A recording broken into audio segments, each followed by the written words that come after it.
Yes धम्मो सनातनो। यह है नेपाल के काठमांडू में स्थित पशुपतिनाथ मंदिर। जैसा कि नाम से ही पता चल रहा है कि यह जो पशुपतिनाथ नाम है, यह वज्र यानी बौद्ध परंपरा से निकला हुआ नाम है।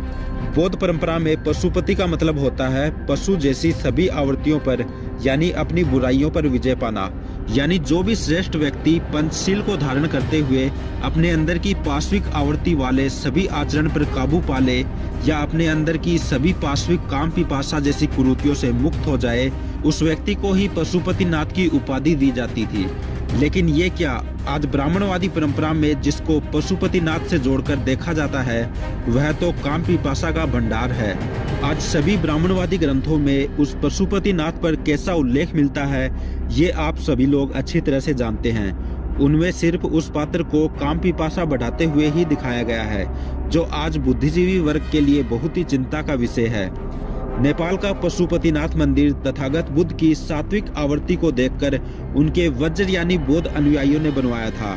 आज भी इस मंदिर में तथागत बुद्ध की 4 मुख वाली प्रतिमा स्थापित है, लेकिन इस प्रतिमा को कोई पहचान न ले, इस वजह से आज ब्राह्मणवादी लोग इस प्रतिमा को पारस पत्थर कहकर लोगों को इससे दूर रखते हैं, ताकि इस पत्थर की बनी प्रतिमा को कोई देख ना ले, कोई पहचान ना ले। इस मंदिर को आदिशंकर के ब्राह्मणवादी अनुयायियों ने अपने कब्जे में ले रखा है, जिसका सबूत इस मंदिर में बनने वाली पुजारी परंपरा को देखकर कोई भी समझ सकता है।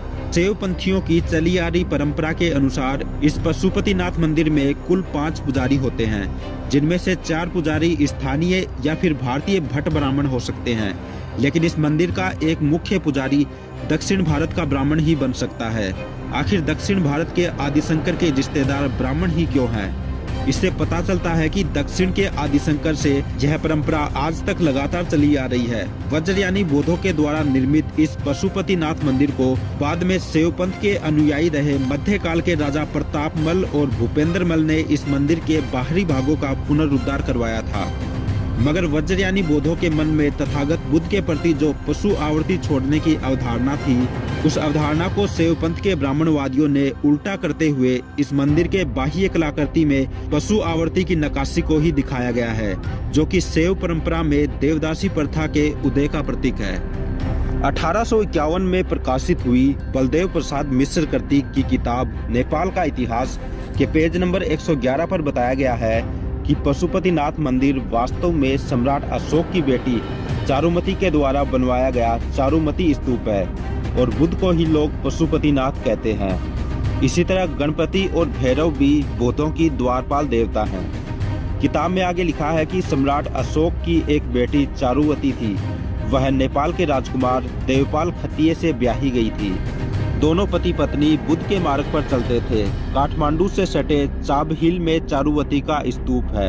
इस तरह से इस किताब में विस्तार से जानकारी दी गई है। डॉक्टर विलास खरात बताते हैं कि नेपाल में तथागत बुद्ध के विहार पर ब्राह्मणों ने कब्जा किया है। यह तब संभव हुआ जब भारत में मौर्य राजा की हत्या की गई थी। तब नेपाल के ब्राह्मणों ने बुद्ध से जुड़े विहार पर ही कब्जा किया। पशुपतिनाथ तथागत बुद्ध का ही एक विशेषण है।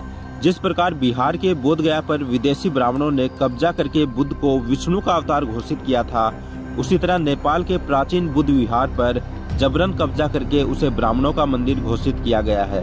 ब्राह्मणों ने बौद्ध विहारों को ही मंदिरों में कन्वर्ट किया है।